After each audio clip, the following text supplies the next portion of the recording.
um olhar evolutivo de verdade para a vida. Eu acho que a maioria da humanidade ainda não acordou para a condição humana como uma condição, um ciclo de evolução. A maioria se perde, eu costumo dizer que usa a ferramenta, que é o corpo, que é o dinheiro, mas usa a ferramenta como finalidade. Ferramenta não é finalidade. Ferramenta é para construir alguma coisa. E eu acho que as pessoas se perdem no meio da coisa. O dinheiro é um meio, o corpo é um meio, e as pessoas se perdem aí. Então eu vejo muito isso que você está colocando. O que acontece é que a matriz humana, como a gente diz, do pensamento, é competitividade, é luta, é disputa, é separação. Então, aliás, a gente está aqui especialmente para falar sobre universalismo, e o universalismo é justamente essa compreensão, dá para a gente explicar de várias maneiras, né, agregando várias ideias. O universalismo é justamente essa compreensão de que está tudo interligado. Mas isso eu gosto que as pessoas entendam na prática, psicologicamente, não só filosoficamente. Senão fica bonito, mas fica distante. É bom, né? Pior que às vezes dói, mas é importante. Exato. Na prática. Exato. Agora, essa visão, né, a gente estava falando sobre Buda aqui um pouquinho antes, né, Farrell, do início aqui, do episódio de hoje, e justamente Buda nos ensinava isso, que, e digo toda a filosofia oriental, o taoísmo, né, de que nós realmente, a humanidade, a maior ilusão humana é o que você falou, a separação, colocando nessa palavra, que é a ideia de que o outro vai tomar o que é meu, e de que tudo é muito escasso. Então, na verdade, isso é a base da maior ilusão humana. A grande sacada para dissipar o Maya, que é a ilusão, como o Buda diz, né, é você perceber que não há escassez, que o universo é abundante e que tem de tudo para todo mundo, não vai faltar nada para ninguém e que o outro não é o meu inimigo. Né? Olha isso. Então é um conjunto de percepções que, infelizmente, como não se constrói isso ainda, a gente está aqui nós aqui para construirmos isso, né? Mas como ainda não é comum, de geração para geração ainda se transmite muito a ideia predominante da matriz humana, do pensar e sentir, que é a ideia do se proteja, busque segurança, cuidado quem está do teu lado. A primeira frase que a gente escuta de criança... É uma questão cultural, né? É verdade, cara, de criança. É terrível. A primeira frase que a gente escuta é não fale com estranhos. Então você já é induzido a olhar o estranho como perigoso. Ninguém vira e fala para você assim, olha, não fale com... não tem problema falar com estranhos, mas alguns não são legais. Alguns podem ser, infelizmente, não te tratarem bem. Outros vão te tratar bem. Mostra a verdade. A verdade é que existe de tudo, né? E não cria não se entregue tanto à primeira, né, vista, né? Claro, tem que fazer uma análise, mas aí já gera um preconceito, né? Exatamente. Por exemplo, a pessoa, ela olha e fala, exato. Aquele ali não. Então é complicado. E isso que você falou, eu acho interessante porque às vezes as pessoas, lógico, tem isso. Eu me senti sugado, me senti drenado. Mas será que também você não está drenando um pouquinho as pessoas e não está percebendo isso? Fica sempre na responsabilidade do outro, né? Exatamente. A tal pessoa não está legal, a outra pessoa... Em todo lugar tem alguma pessoa que não vai estar legal, mas será que muitas vezes o não legal não é essa pessoa? Ela não está também sugando a energia? O ego acaba trabalhando um pouco a mais, muito né? Acho que da postura do vitimismo que se alimenta. Olha, o outro é o culpado, o outro é o perigoso, o outro está errado, né? Não. E você se colocando como vítima. Aí vem, quando você tem uma falha que você começa a perceber, você como psicanalista sabe bem, você tem uma falha, você já cria um mecanismo de defesa para tentar sufocar, reprimir aquela falha. Por quê? Porque o mundo, a pessoa tem medo da rejeição, ela tem medo da exclusão. Então ela prefere tentar reprimir aquilo do que lidar com aquilo. Fala, tá bom, beleza, eu tenho a falha, que é a melhor postura do ponto de vista evolutivo. Eu tenho essa falha, esse defeito, sim. Humanamente, eu sou tipo ser humano, eu brinco, né, com os meus alunos. Falo, não, gente, sou tipo ser humano. Estou igual vocês aí, na lida, né, para crescer e tal. E a gente encarar as nossas falhas e trabalhar com elas é a melhor chance de acelerar o processo de evolução, né? E esse processo de evolução, assim, dentro daquilo que você trabalha, a gente percebe o seguinte, que não busca a perfeição, não busca o ideal, busca caracterizar o que a pessoa tem de bom e aperfeiçoar isso, né? Porque se a pessoa ficar buscando o ideal, como ela sabe o que é o ideal, né? Exato. Eu acho que a gente busca... Eu gosto muito de uma palavra, Farrell, que é serenidade. Eu acho que quando as pessoas me perguntam o que é felicidade, que seria assim, eu acho que a felicidade vem da liberdade do ser, acima de tudo. Não vem a felicidade, eu acho que ela nunca se conquista, ela se revela, porque ela já existia em você quando você tinha, não é?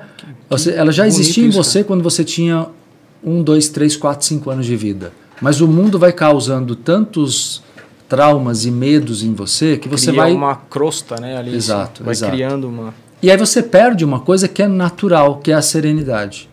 A serenidade é perdida. Por quê? Porque se incute medo. O medo do outro que você estava falando, Leandro. O medo do outro, o medo do futuro. O medo... Você é medo de um monte de coisas que você não pode controlar, na verdade. Exatamente. O futuro ninguém pode, né? Ninguém pode. Nesse plano, pelo menos. Exato. E mesmo a tentativa de controlar... Sabe, eu vou obter a aceitação de todo mundo. É o que você estava falando do medo de mostrar os defeitos e não reconhecê-los e tal. Não, você não vai ter. Não tem como. Ninguém tem unanimidade, porque as pessoas têm percepções parciais da vida, da realidade. A realidade não é percebida por nenhum ser humano, talvez um Jesus Cristo, um cara assim, mas por nenhum ser humano de maneira plena ainda. A gente está no começo de uma jornada, né? Muito legal isso, né, Marcelo? Eu acredito, até o que a gente está falando aqui, é até um contexto que eu li no estoicismo, é um contexto estoico, né? Para que eles, partem do pressuposto de que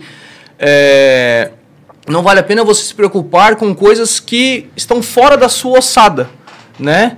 Eu acho que tem muito a ver isso também, né?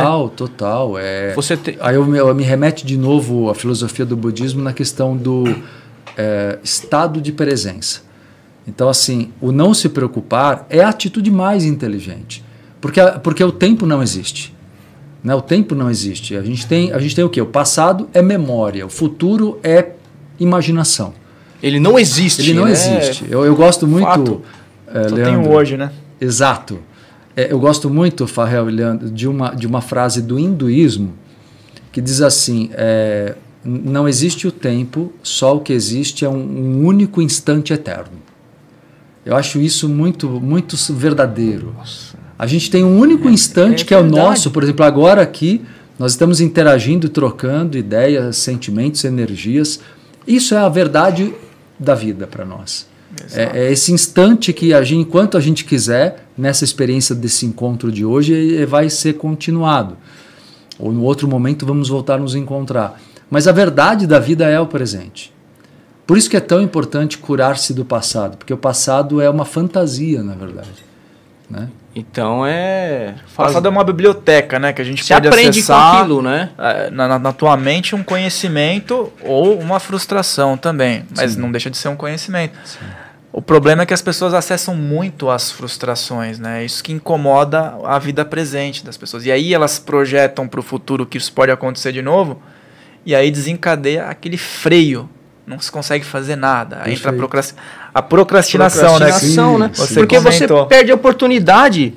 Até o nome fez mais sentido agora, presente. Né? Porque realmente é um presente. Você conseguir viver esse momento de forma a traçar um futuro. Né? Por exemplo, eu costumo falar para minha filha, o futuro, você cria um objetivo. É aquele objetivo que você quer? Se você não viver o presente para ir atrás daquele objetivo, ele não vai acontecer. Se você ficar vivendo o futuro, que eu imagino que será que aquela pessoa vai falar comigo? Será que vai acontecer alguma coisa? Será que se eu for lá, eu não vou porque ele vai... Então você já perde de viver esse exato momento de traçar, eu tenho esse objetivo, vou traçar um plano para me alcançar esse objetivo. Exato. Né? Exato. Você se deixa roubar, na verdade. Você vai perder... Quando você fala da questão do presente, queria até voltar à sua fala, que a vida é um presente, né? Nesse instante, que esse duplo sentido da palavra, eu vou até mais a fundo. Ela é um presente porque o que mais te conecta com a realidade é a gratidão. Então, se você tiver sentimento de gratidão, e aí eu gosto muito das raízes das palavras, né? Então, quando a gente vai na raiz da gratidão, a gente entende que é aquilo pelo qual você não paga, pelo qual é gracioso. E olhar a vida de maneira graciosa é entender que você não está vivendo o agora como fruto de um passado ao qual eu lutei. Tudo bem, na prática a gente está fazendo isso, mas se você não estiver inteiro no presente, você está se enganando. Você não está recebendo a graça do presente, a graça da vida, a graça de cada relação.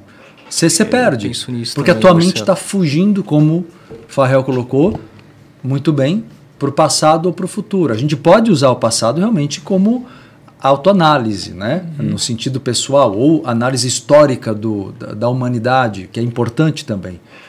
Mas o passado não existe, ele é só memória, ele é só registro, né? E o passado, ele tira uma coisa muito importante que é ligada à espiritualidade, que é o fato da consciência de que você é um ser divino, então você é ilimitado. O passado te limita porque você se vê como fruto dessa história. Como a maioria das pessoas não lembra de vidas passadas, você acaba se limitando ao potencial que você acredita que tem pela tua história atual. Lembre-se de deixar o seu like aqui nesse vídeo, de se inscrever nesse canal, e se você gostou desse corte, o episódio completo está aqui na descrição.